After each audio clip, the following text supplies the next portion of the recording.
NXT took place tonight in its home of Orlando, Florida at the WWE Performance Center. It's been a while since they've been away from that venue. I think the last time they did a show outside of the Performance Center was a couple nights after WrestleMania, and they've been in that building for over 2 months now. So I uh, I anticipate. I think they're going to Houston. Their next show outside the Performance Center. That's the next one they're going to do. I believe it's next month. And I'd like to apologize if my voice sounds different today. It was probably pretty bad on Raw, if that's why the review was a bit shorter. I'm extremely under the weather, I'm not going to lie. I'm really struggling to get through this review. I am just not feeling well. This is the second time this has happened to me this year.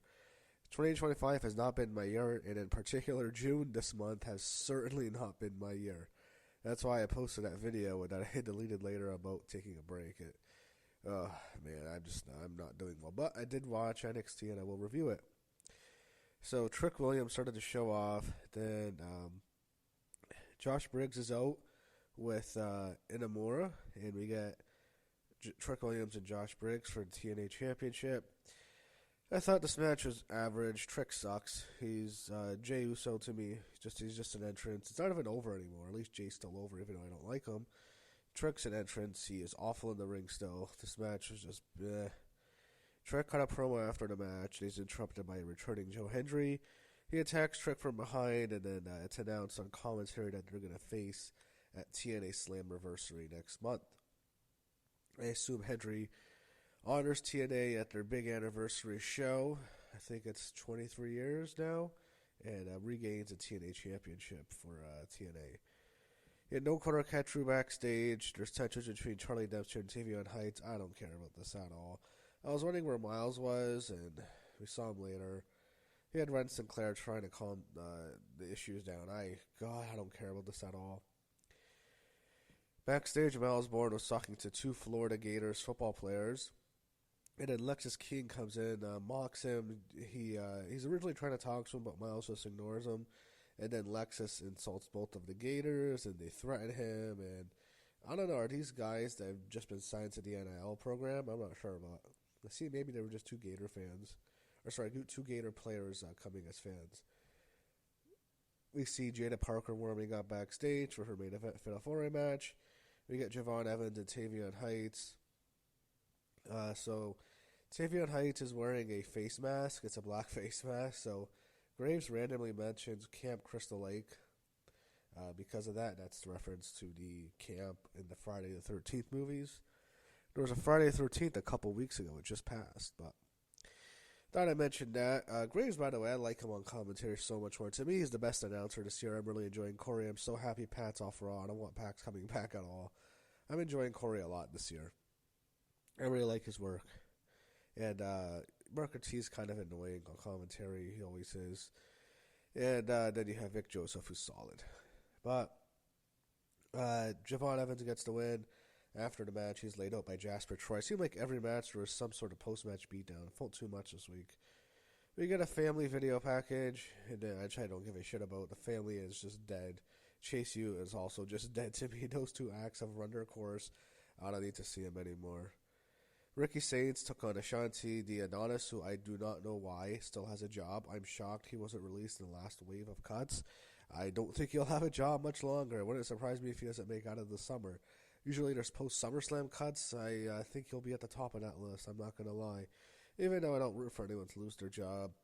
Ricky got the win. We all knew he would. Ethan Page appears on the screen and he tricks Ricky by jumping him from behind so he got him distracted. Then he uses the title belt. Then he hits the Rochambeau, Ricky's own finisher, onto Ricky. Ricky also won the match with that as well. We get an NXT focus on Dark State. All I was thinking was, oh my god, who cares about these guys? Fire all of them. I don't give a shit about Dark State. One of the worst gimmicks. And NXT has so many issues. There's so much shit. The thing that's good is the women's division's awesome. But, I mean, there's so many issues. I'll be honest, the men's division fucking sucks. It's awful. I just wish that we could see, 70% of the women on wrestling. Because the men's division is the worst. The worst it's ever been in NXT. It's fucking horrible. Dark State should all be cut. These guys fucking suck. It's one of the worst gimmicks. It's worse than Retribution. At least we saw Retribution, which made it worse. But I mean, Dark State, like, no one cares. I mean, Retribution was so bad, it got people talking. I mean, Dark State's just, they're so irrelevant. Why are they still here? Even if you don't want to fire all four of them, at least break it up and let them do something else. Fucking sucks. I mean, Dark State sucks. Did I make that clear? Dark State sucks. The family sucks. Chase U sucks. I hope you hear that. These factions are awful, Sean. Break them all up. I'm not lying. I'm so sick of this shit. Every week, I don't care anymore. I'm just losing interest so much in these stables. Obafemi's out next. His promos are very boring. He has no charisma, in my opinion. He's just awful on the mic. He's very good in the ring. He has a good look, but awful on the mic. No charisma at all. And it's not like he can't cut a good promo. It's just like there's no charisma. And he just should get drowned out. It reminds me of Seth Rollins last night on Raw. It just tuned out after a while. Anyway, he basically issues an open challenge. Nakamura comes out, which is not a surprise because they teased the match with them last week. Oba accepts the match, but then Jasper Troy runs over Nakamura and stares down Oba. I don't give a fuck about Jasper Troy. I want to see Oba and Nakamura. I think they'll have a great match. Hopefully a Great American Bash. So, backstage, Izzy Dame gives Tatum Paxley a Barbie doll as a present. Or, excuse me, as a gift. Apologize. I'm just not feeling well tonight. I'm sick as fuck. I'm not feeling well, but I'll get through this. Saul Ruka and Zarya try to persuade Tatum against joining the culling. Tatum follows Izzy and then meets with the culling members, which are, of course, Sean Spears and the other guy. There was a third guy, but they got kicked out. The Dawn is out next, and I don't give a shit. Trick Williams talks to Wesley backstage. It's announced that Wes is facing Joe Hendry next week on NXT. Then we get Tony D'Angelo and Stax. They're not calling him Channing Stax Lorenzo, where he's just Stax in the Heritage Cup Championship. So it's worth noting that Noam Dar had to surrender the Heritage Cup trophy. He was hurt, so it's now D'Angelo and Stax. This feud absolutely sucks. I mean, the match wasn't good. It was reminiscent of the shit match I thought they had at the Battleground PLE. D'Angelo got the first win, then Stax got another win after he damaged D'Angelo's knee.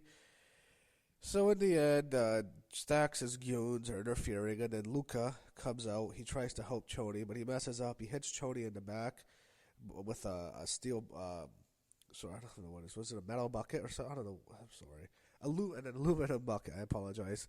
And he was fighting over it with one of Stax's guys, and then he accidentally hits D'Angelo in the back.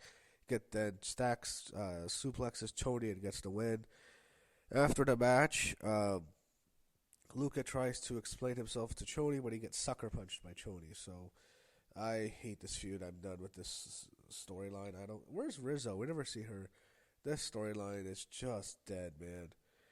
Sarah Schreiber's backstage, and she's interviewing Fatal Influence on their attack on Blake Monroe. They all explain why they did it. First Fallon talks, then JC talks. Sarah looking good tonight. We could say that. Fallon always looks good in my opinion, but just saying. Just not much of a promo. We didn't see Blake tonight. That was a surprise. No Blake tonight. Maybe she appeared. I did watch a condensed version, so it's a little bit shorter. I didn't see the backstage stuff. I don't even know if they do it on NXT. They didn't even do it commercials. They do it on Raw. I'm not sure if I really missed anything, but we didn't have Blake Monroe on the show for the first time since she debuted. Not even a video promo. We see Jordan Gray storming up backstage. Tia Hill is complaining to a bunch of Evolve wrestlers about how she was robbed in her match last week with Jada Parker, which she was. She made Jada tap out with the Kimura. And then Lady Reed basically tells her off, tells her to shut up, and then Lash Legend walks by and puts everyone in their place. Ava Reigns yelling at Ethan Page backstage for attacking Ricky Sainz. She says they'll both be in her office next week, so I assume she's going to make a big stipulation match for Great American Bash. Hopefully it's a steel cage. That works well with the Great American Bash. If you know the history of WCW, a cage match as the blow-off between these two would be awesome. I'd love to see that. Then she runs over after she hears a bang backstage, and then she sees two guys who got jumped, and it was off-screen. I don't care about this. Sarah Schreiber is interviewing Joe Hendry about facing Trick again. He talks about it, and then he mentions he faces Wesley next week on NXT. Chase University video segment. You have the two students walking out on Andre Chase. I don't care. We see this every week. I don't give a fuck anymore. I'm over Chase U. They should have brought it back. Yes, it was a mistake to break it up in the first place, giving it to Rich Holland, who I don't even know why he's still employed. I'm shocked he still has a job. But it was a mistake. But now bringing it back has just made the situation worse. All the nostalgia is dead. Chase U is just a dead gimmick, in my opinion. The announcers run down the show for next week, and then we get the main event, a Fatal 4-Way number 1 contenders match for the NXT Women's Championship. The winner faces JC Jane at Evolution. Jada Parker was out first, then Izzy Dame, then Lash Legend, then Jordan Grace. So we had Fatal Influence watching my ringside. We saw their reactions. You had Zarya and Sol Ruka come out, and they basically kidnapped Tatum and take her away from Izzy Dame. She was in her corner. She came out with Izzy, but they take her away. So you had a crazy Tower of Doom sub, which was good. Some near falls. Jada Parker does her big, that kind of ass slash spot on the corner, which everyone loves. It kind of reminds me of a Kara in a way. But Jada, she has a lot of potential. I think she has easily the most potential of anyone in this match. But she didn't win tonight, and she actually got pinned by Jordan Grace, who hit the torture rack, powerbomb, whatever it's called. She stacks up Jada Parker and pins her 1, 2, 3. And then she stares down JC Jane, who she faces at Evolution.